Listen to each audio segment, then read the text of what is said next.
شروع کی، دل میں خیال آیا کہ مصطفیٰ کریم کی عظمتوں کو دیکھنا چاہوں، اس نبی کی رفعت، اس کی بلندیوں کو دیکھنا چاہوں۔ تو کہتے ہیں حتی صعدت فی الفوقانیات، میں بہت اوپر چلا گیا، یہاں تک کہ میں 7 لاکھ عرش پار کر گیا۔ کتنے عرش؟ 7 لاکھ عرش پار کر گیا۔ تو آواز آتی ہے ابوالحسن رفاعی کدھر آ رہے ہو؟ میں نے کہا مالک، معراج کی رات میں جس عرش کی چھاتی پر محبوب کے قدم لگے ہیں، میں اسی عرش کی تلاش میں نکلا ہوں۔ آواز آئی ارجع لا وصول لک، ابوالحسن رفاعی واپس پلٹ جاؤ۔ کیا کہا تھا ابوالحسن رفاعی نے؟ میں 7 لاکھ عرش پر گار گیا، 7 لاکھ عرش پار کیے، اس لیے کہ عرش ایک نہیں ہے، عرش 2 نہیں، عرش بہت ہے۔ اور عرش یہ عالم امر اور عالم امکا کے درمیان ایک عالم برزخ ہے۔ جب اللہ رب العزت دنیا پہ اپنی کوئی تجلی ڈالنا چاہتا ہے تو پہلے عرش پہ آتی ہے، عرش سے چھن چھن کے پھر دنیا میں آتی ہے، اس لیے کہ اگر ڈائریکٹ ڈالے تو کوئی تاب ہی نہ لا سکے۔ یہی بہتر ہے کہ وہ پردے میں روپوش رہے، وہ اگر پردہ اٹھائے تو پھر کسے ہوش رہے۔ ابوالحسن رفاعی کہتے ہیں میں 7 لاکھ عرش پار کر گیا۔ آواز آئی ابوالحسن رفاعی واپس پلٹ جاؤ، تم کروڑوں سال بھی پرواز کرو تو جس عرش کی چھاتی پر میرے محبوب کے قدم لگے ہیں وہاں تم کیا، تمہارا فہم و خیال بھی نہیں پہنچ سکتا ہے۔ جس عرش کی چھاتی پر میرے محبوب کے قدم لگے، تم کروڑوں سال بھی پرواز کرو، تم تو کیا، تمہارا وہم و خیال بھی وہاں تک نہیں پہنچ سکتا ہے۔ نہ سفر بشرط مال ہے، نہ طلب بقید سوال ہے، فقط ایک سیری ذوق کو میں بھٹک رہا ہوں کہاں کہاں۔ میرے دل کی یہ خلوتیں کئی بار سج کے اجڑ گئیں، مجھے بارہا یہ گما ہوا تم آ رہے ہو کچا کچا۔ کوئی حد ہے ان کے عروج کی، بلغ العلا بکمالہ، کشف الدجا بجمالہ، حسنت جمیع خصالہ۔ یہاں تک کہ کوئی بیان ہی نہیں کر سکتا ہے۔ مصطفیٰ کریم علیہ السلام کی وہ ذات ہے جس کو اللہ رب العزت نے بے مثل و بے مثال بنایا، اس جیسا نہ پیدا ہوا نہ ہو سکتا ہے۔ حضرت حسان ابن ثابت بولے نا وَأَحْسَنُ مِنْكَ لَمْ تَرَ قَطُّ عَيْنِي وَأَجْمَلُ مِنْكَ لَمْ تَلِدِ النِّسَاءُ خُلِقْتَ مُبَرَّأً مِنْ كُلِّ عَيْبٍ كَأَنَّكَ قَدْ خُلِقْتَ كَمَا تَشَاءُ۔ یا رسول اللہ علیہ السلام، میری ان آنکھوں نے آپ جیسا حسین دیکھا ہی نہیں ہے، اور یہ آنکھیں دیکھ بھی کیسے سکتی ہیں؟ آج تک کسی ماں نے ایسا حسین جنا ہی نہیں ہے، کسی نے ایسا جنا ہی نہیں ہے۔ اللہ نے جہاں پر بہت سارے معجزات سے نوازا، یہاں تک کہ 1200 کی تعداد کتب کے اندر آتی ہے، بلکہ سراپا معجزہ بنا کر کے بھیجا ہے۔ ایک دن حضرت بایزید بسطامی رحمت اللہ تعالی علیہ یہ کہتے میں نے نبی کی عظمت و رفعتوں کو دیکھنے کی تمنا ظاہر کی۔ اور بایزید بسطامی جانتے ہو کس کا نام ہے؟ داتا صاحب کشف المحجوم میں بیان کرتے ہیں کہ تصوف کے 10 بڑے اماموں میں سے ایک امام کا نام بایزید بسطامی ہے۔ کہا میں نے حضور کی عظمتوں کو بیان کرنا چاہا، دیکھنا چاہا کہ حضور کی رفعتیں، آپ کی بلندیوں کو دیکھنا چاہتا ہوں۔ تو کہتے میں نے عالم خوام میں معرفت کے سمندر میں گوتا لگایا، اور جب میں باہر نکلا تو کہا جہاں پر میری والناس تھی اور مصطفیٰ کی الف لام میم تھی، جہاں میں ختم ہو رہا تھا مصطفیٰ ابھی شروع ہو رہے تھے، فَبَيْنِي وَبَيْنَهَا حِجَابٌ أَلْفٍ مِّن نور، تو کہا میرے اور مصطفیٰ کے درمیان میں نور کے 1000 پردے حائل تھے۔ لَوْ دَنَوْتُ خَطْوَةً لَّاحْتَرَقْتُ، اگر میں بال برابر بھی آگے بڑھا ہوتا تو جل کر کے خاک ہو گیا ہوتا۔ بایزید بسطامی تصوف کے 10 بڑے اماموں میں سے ایک امام کا نام بایزید بسطامی ہے۔ کہتے ہیں میں کوئی آپ کی حد کو بروج بیان ہی نہیں کیا جا سکتا ہے، یہاں تک کہ جہاں پر رب کعبہ نے بہت سارے معجزات سے آپ کو نوازا ہے، سراپا معجزہ بنا کر کے بھیجا ہے۔ آپ کا ایک بڑا باکمال معجزہ آپ کی ذہین سماعتوں کے حوالے، اس لیے کہ علماء کی آمد ہو چکی ہے، یہ میرے اختتام کی علامت ہے۔ حضرت اصحاب صفہ کا نام آپ نے سنا ہو. اصحاب صفہ یہ اسلام کی سب سے پہلی یونیورسٹی ہے, یہ سب سے پہلا مدرسہ ہے, اور انہی اصحاب صفہ میں سے ایک نام ہے حضرت ابو ہریرہ. حضرت ابو ہریرہ کہتے ایک دن بڑی شدت کی بھوک اور پیاس تھی. بارہا ایسا موقع آتا تھا کہ شدت سے بھوک پیاس کاٹنی پڑتی تھی, لیکن ایک مرتبہ مارے بھوک کے کمر بھی سیدھی نہیں ہو رہی تھی. تو میں مسجد نبوی کے کسی زاویے میں جا کر کے بیٹھ گیا جہاں سے لوگوں کا گزر ہوتا تھا کہ کوئی گزرے گا میری حالت کو دیکھ کر میرے اندر کی کیفیت سے آگاہ ہوگا تو میری کچھ مدد کرے گا, میرے پیٹ میں کچھ جائے گا تو مجھے سکون ملے گا. کہتے میں مسجد نبوی کے زاویے میں بیٹھا تھا کہ وہاں سے کچھ دیر کے بعد عمر فاروق اعظم کا گزر ہوا. آپ آئے, آپ کھڑے ہوئے اور کوئی مسئلہ شریف پوچھا. عمر فاروق اعظم نے بتایا اور آگے چل دی. کچھ دیر کے بعد صدیق اکبر آئے, ابو ہریرہ کھڑے ہوئے, ان سے بھی کسی قرآنی آیات کے تعلق سے کوئی سوال کیا, انہوں نے بھی مسئلہ بتایا اور آگے بڑھ گئے. لیکن ابھی تک کہتے میرا مسئلہ حل نہیں ہو پا رہا تھا, ابھی اپنا مسئلہ حل نہیں ہو رہا تھا. کہتے ہیں کہ کچھ دیر کے بعد دیکھا قلب و نگاہ کا مرشد اولین پیغمبر اسلام صلی اللہ تعالی علیہ وسلم تشریف لائے اور بغیر کچھ کہے ارشاد فرمایا ابو ہریرہ کیا بھوک لگی ہے؟ دور و نزدیک کے سننے والے وہ کان لالے کرامت پہ لاکھوں سلام. وہ صبا جس کو سب کن کی کنجی کہے اس کی نافذ حکومت پہ لاکھوں سلام. ارشاد فرمایا ابو ہریرہ بھوک لگی ہے؟ عرض کیا حضور ہاں بھوک لگی ہے. ابو ہریرہ کو اپنے ساتھ لیا, گھر تشریف لے گئے, اہل خانہ سے پوچھا گھر کے اندر کھانے کے لیے کوئی چیز موجود ہے؟ اندر سے آواز آتی ہاں کسی طرف سے ایک پیالہ دودھ کا ابھی آیا. جب خبر سنی کہ گھر میں ایک پیالہ دودھ باقی ہے تو نبی نے ارشاد فرمایا ابو ہریرہ صفہ پر جو اور بیٹھے ہیں ان سب کو بھی بلا لاؤ. شدت کی بھوک ہے, کمر بھی سیدھی نہیں ہو رہی ہے. جس کی یہ پوزیشن ہے اسی سے کہا جاتا ہے جو صفہ پہ بیٹھے ہیں انہیں بھی بلا لاؤ. ابو ہریرہ کہتے ہیں جب دودھ کا سنا تھا تو تھوڑا جی میں جی آیا تھا, لیکن جب سب کو بلانے کی بات آئی تو پھر دل مچلنے لگا. ایک پیالہ دودھ کا ہے, پھر اتنے آدمی ہیں, 70-72 آدمی کیا ہوگا. لیکن چونکہ ارشاد مصطفیٰ تھا, نبی کا فرمان تھا, سنا اور سب کو بلا لائے. اور جب بلا کر کے لے آئے تو ابو ہریرہ کا حکم ہوتا آپ دائیں طرف سے شروع ہو جائے. جس کو سب سے زیادہ شدت کی بھوک اور پیاس لگی ہے اسی کو کہا جاتا تھا کہ تو شروع ہو, ان سب کو پلا. کہتے میں نے 70 کے 70 اصحاب صفہ کو پلا دیا تھا. اس کے بعد میں نے پیالہ حضور کی بارگاہ میں پیش کیا.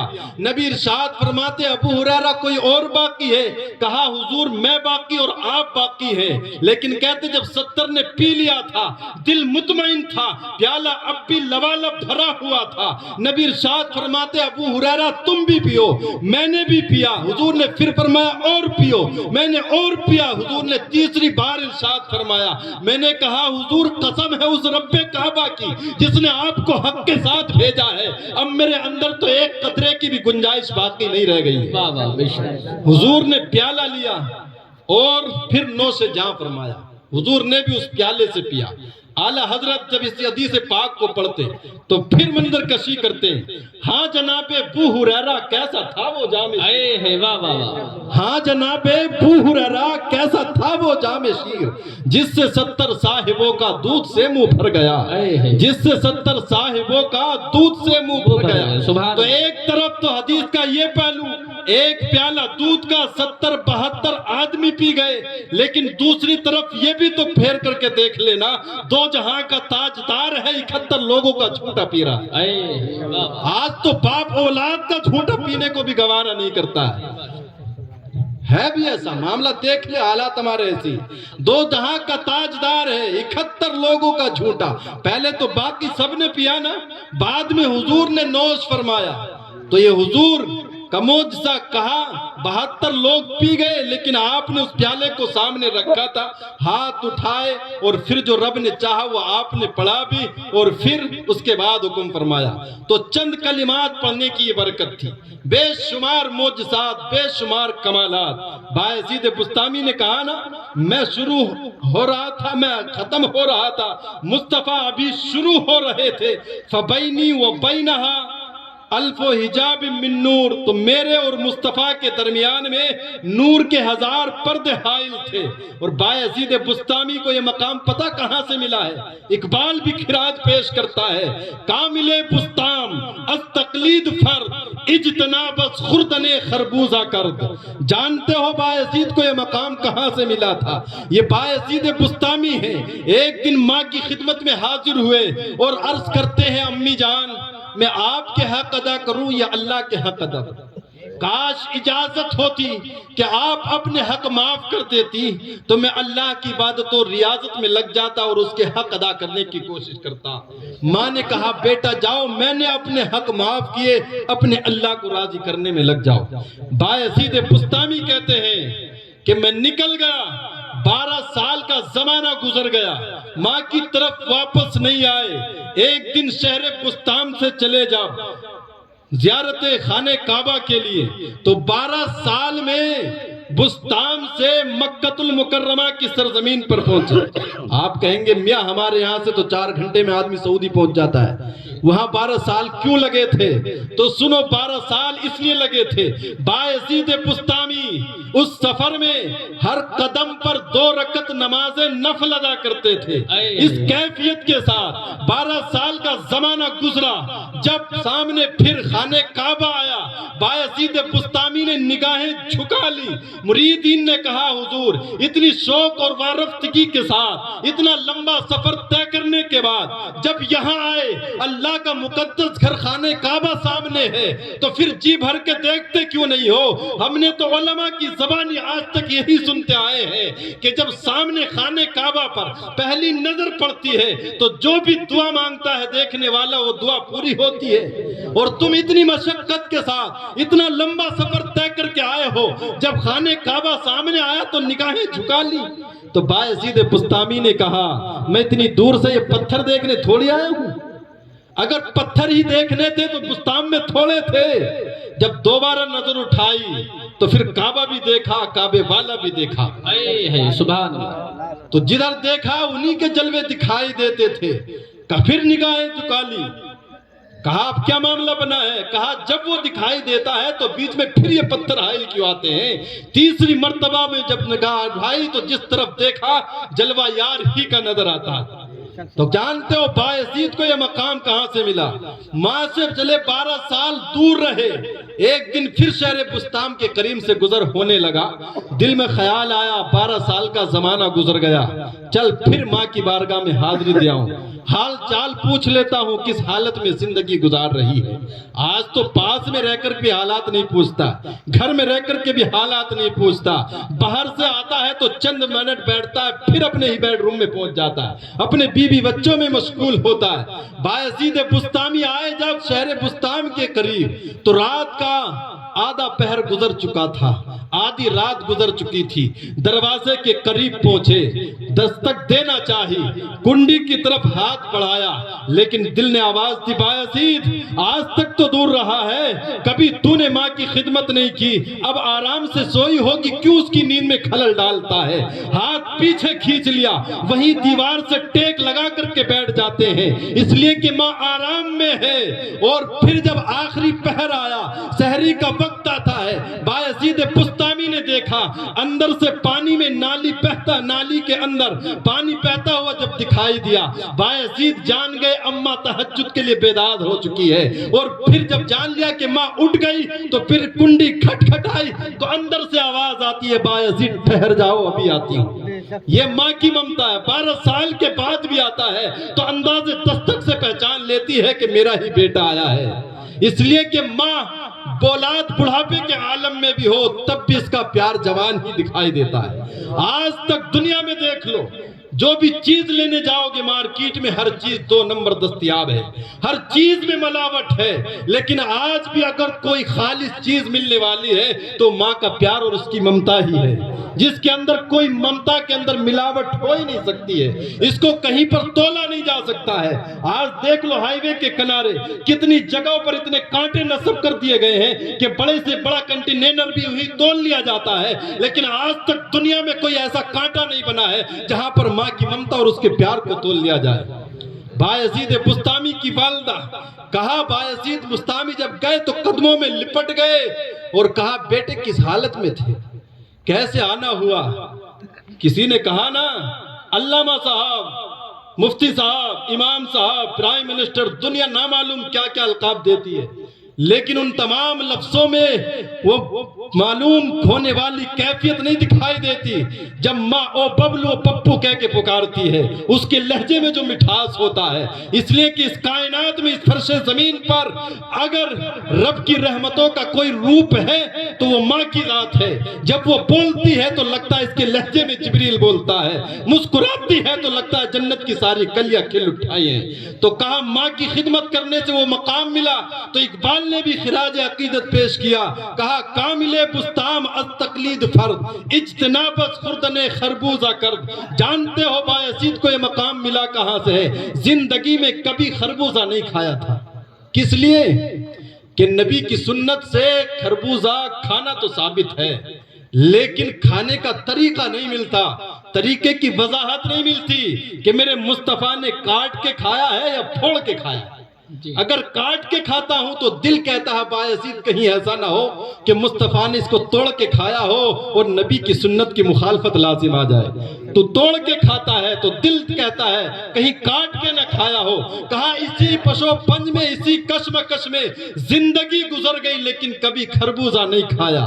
یہ ہے نبی کی سنت سے وفاداری، یہ ہے نبی کی سنت کی ادا کو ادا کرنا۔ کہا کامل بستام از تقلید فرد، اجتناب بس خوردن خربوزہ کرد۔ بایزید کو یہ مقام اس لیے ملا ہے کہ نبی کی مخالفت، نبی کی سنت کی مخالفت لازم آنے کے خوف سے زندگی میں کبھی خربوزہ نہیں کھایا ہے۔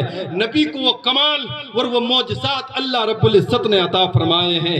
جب آپ ہجرت کر کے جا رہے تھے مدینہ المنورہ کے لیے تو ساتھ میں صدیق اکبر تھے نا، تو لوگوں نے اعلان کیا، دار الندوہ سے اعلان ہو گیا کہ جو محمد کو گرفتار کر کے لے کر کے آئے گا، زندہ یا مردہ پکڑ کر کے لے آئے، 100 سرخ رنگ کے اونٹ دیے جائیں گے، سونے چاندی سے اس کے جسم کو لاد دیا جائے گا۔ تو وہاں پر اونٹوں کے پجاری، اونٹوں کے لالچی دوڑے، سونے چاندی کے لالچی دوڑے، یہاں تک کہ کتنے لوگ دوڑے تھے، انہی دوڑنے والوں میں کوئی سراقہ مدلوی جیسا شخص بھی تھا۔ وہ جب مکے سے باہر نکلے، حضور اور صدیق اکبر غار میں چھپے تھے اور یہ تمام کے تمام تلاش کرتے کرتے غار کے دہانے پر پہنچ گئے۔ آج واقعہ کہتا ہے نبی بڑے مجبور تھے، دشمنوں سے مقابلہ نہ کر سکے، رات کی تاریکی میں چھپ کر کے نکلے تاکہ لوگ پیچھے سے آ کر کے گرفتار نہ کر لیں۔ تو جہاں پر تاریخ نبی کی مجبوری کا چہرہ دکھاتی ہے، وہیں پر اگر حدیث رسول کو دیکھو گے تو وہیں پر اس کے علم کا، اس کے اختیار کا ٹھاٹے مارتا ہوا سمندر بھی ہمیں دکھائی دیتا ہے۔ صدیق اکبر نے کہا حضور بڑی مصیبت کی گھڑی آ گئی ہے، اگر ان لوگوں نے ہمارے قدموں کو دیکھ لیا تو یہ ہم تک آ جائیں گے، لیکن بہر پیغمبر اسلام تیری رسالت کے ہم قربان، تیری بارگاہ میں لاکھوں درود و لاکھوں سلام۔ مصطفیٰ ارشاد فرماتے ہیں ابو بکر گھبراؤ مت، اذ یقول لصاحبہ لا تحزن ان اللہ معنا۔ قرآن نے بیان فرمایا اے مسلمانوں یاد کرو جب نبی نے کہا اپنے صحابی سے، آج تو صدیق اکبر کے صحابی ہونے پر بھی لوگ اعتراض کرتے ہیں، کوئی غاصب کہتا ہے، لیکن قرآن نے ان کے صحابی ہونے کی گواہی دی ہے۔ یاد کرو جب مصطفیٰ نے اپنے ساتھی سے کہا لا تحزن ان اللہ معنا، اے ابو بکر گھبراؤ نہیں، مصیبت کی گھڑی نہیں ہے، اس لیے کہ خالص ہم دونوں نہیں ہیں، ان اللہ معنا، ہمارے ساتھ میں ہمارا وہ تیسرا بھی ہے، ہمارے ساتھ میں ہمارا پروردگار بھی ہے، یہ لوگ ہم تک پہنچ ہی نہیں سکتے ہیں۔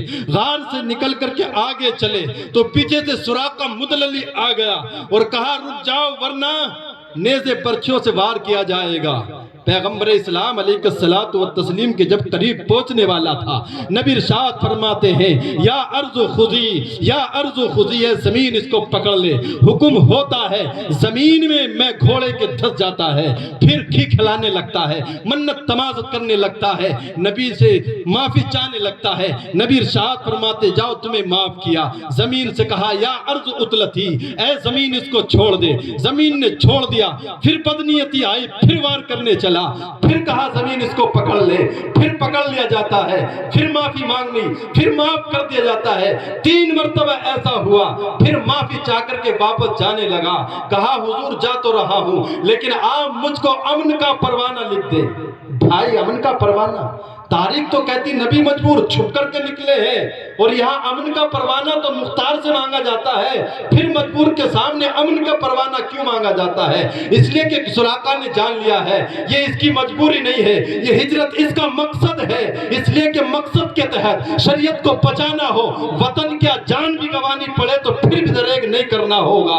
کہا اس کا کوئی مقصد ہے جس کے تحت اس نے ہجرت کی ہے۔ معافی چاہنے کہا امن کا پروانہ لکھ دے کہ میری اس خطا پر میری گرفت نہ ہوگی۔ کہا امن کا پروانہ، ابو بکر سے کہا اس کے لیے امن کا پروانہ لکھو۔ اب سراقہ مدللی جانے لگے، لیکن نبی نے ارشاد فرمایا سراقہ یہ دربار محمد ہے، یہاں اپنوں کا کیا کہنا، یہاں سے ہاتھ خالی غیر بھی جایا نہیں کرتے۔ سراقہ اونٹوں کے لالچ میں آئے تھے نا، سونے چاندی کے لالچ میں آئے تھے نا؟ کہا حضور ہاں سونے کے لالچ میں آئے تھا۔ ہاتھ پکڑ لیا سراقہ کا اور کہا سراقہ اس عرب والوں کے سونے کی حیثیت کیا ہے؟ جاؤ آج محمد تمہارے ہاتھوں میں کسرا کے بادشاہ کیسر کے کنگن دیتا ہے۔ بہت بڑے قیمتی سونے کے کنگن، اور کسرا کا بادشاہ و کیسر آج کا ٹرمپ مانو اس کو، ایران کا بادشاہ، اور نبی کی زبان اور نبی کا علم۔